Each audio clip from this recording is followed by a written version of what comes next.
I'm what you would call a collector of bootleg Pokemon games. Pokemon Diamond and Jade, Chaos Black, etc. It's amazing the frequency with which you can find them at pawn shops, Goodwill, and flea markets and such. They're generally fun, even if they are unplayable, which they often are. The mistranslations and poor quality make them unintentionally humorous. I've been able to find most of the ones that I've played online, but there's one that I haven't seen any mention of. I bought it at a flea market about 5 years ago. Here's a picture of the cartridge in case anyone recognizes it. Unfortunately, when I moved 2 years ago, I lost the game, so I can't provide you with any screen snaps. Sorry. The game started with the familiar Nidorino and Gengar intro of Red and Blue version. However, the press start screen had been altered. Red was there, but the Pokemon didn't cycle through. It also said Black version under the Pokemon logo. Upon selecting New Game, the game started with the Professor Oak speech, and it quickly became apparent that this was essentially Pokemon Red version. After selecting your starter, if you looked at your Pokemon, you had in addition to Bulbasaur, Charmander, or Squirtle, another Pokemon, Ghost. The Pokemon was level 1. It had the sprite of the ghost you'd encounter in Lavender Town before obtaining the Sylph Scope. It had one attack, Curse. I know there is a real move named Curse, but that attack didn't exist in Generation 1, so it appears to be hacked in. The depending Pokemon were unable to attack Ghost. It would only say they were too scared to move. When the move Curse was used in battle, the screen would cut to black. The cry of the defending Pokemon would be heard, but it was distorted. It played at a much lower pitch than normal.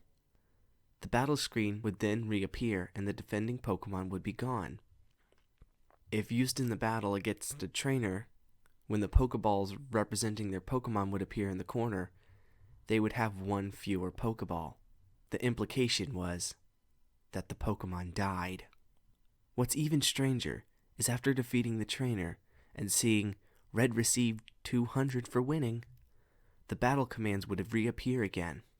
If you selected Run, the battle would end as it normally does. You could also select Curse. If you did, upon returning to the overworld, the trainer's sprite would be gone. After leaving and re-entering the area, the spot the trainer had been would be replaced with a tombstone like ones at Lavender Town. The move Curse wasn't usable in all instances. It would fail against ghost Pokemon. It would also fail if it was used against trainers that you would need to face again, such as your rival or Giovanni. It was usable in your final battle against them, however. I figured this was the gimmick of the game, allowing you to use the previously uncapturable Ghost. And, because Curse made the game so easy, I essentially used it throughout the whole adventure. The game changed quite a bit after defeating the Elite Four. After viewing the Hall of Fame, which consisted of Ghost and a couple Pokemon I used for HMs, the screen cuts to black and a box appears with the words, "Many years later." An old man was standing, looking at tombstones. You realize this man was your character. The man moved at only half the normal walking speed.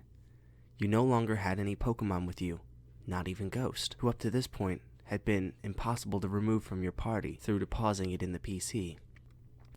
The overworld was entirely empty. There were no people at all. There were still tombstones of trainers that you used Curse on, however.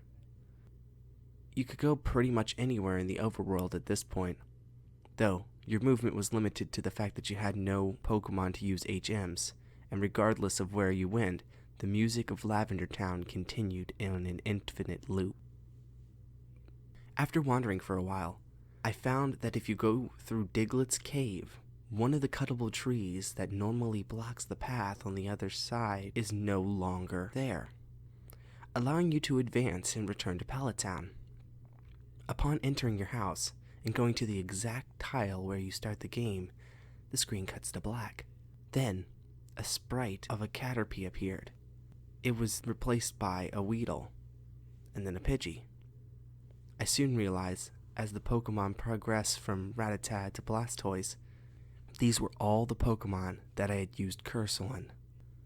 After the end of my rival's team, a youngster appeared, and then a bug catcher.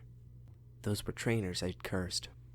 Throughout the sequence, the Lavender Town music was playing, but it's slowly decreasing in pitch. By the time your rival appeared on screen, it was a little more than a demonic rumble. Another cut to black. A few moments later, the battle screen suddenly appeared. Your trainer sprite was now that of an old man, the same one as the one who teaches you how to use Pokeballs in Viridian City. Ghost appeared on the other side, along with the words, "Ghost wants to fight." I couldn't use items, and I had no Pokemon. If you tried to run, you couldn't escape. The only option was fight. Using fight would immediately cause you to use struggle, which didn't affect Ghost, but did chip your own HP down a bit. When it was Ghost's turn to attack, it would simply say, ... The screen cut to black a final time. Regardless of the buttons you pressed, you were permanently stuck on this black screen. At this point, the only thing you could do was turn the Game Boy off. When you played again, New Game was the only option. The game had erased the file. I played through this hacked game many times, and every time the game ended with this sequence. Several times I didn't use Ghost at all, though he was impossible to remove from the party. In these cases, it didn't show any Pokemon or trainers and simply cut to the cinematic battle with Ghost. I'm not sure what the motives were behind the creator of this hack. It wasn't widely distributed, so presumably it wasn't for monetary gain. It was well done for a bootleg. It seemed to have been trying to convey a message, though it seems I'm the sole receiver of this message. I'm not entirely sure what it was. The inevitability of death? The pointlessness of it? Perhaps he was simply trying to morbidly inject death and darkness into a children's game.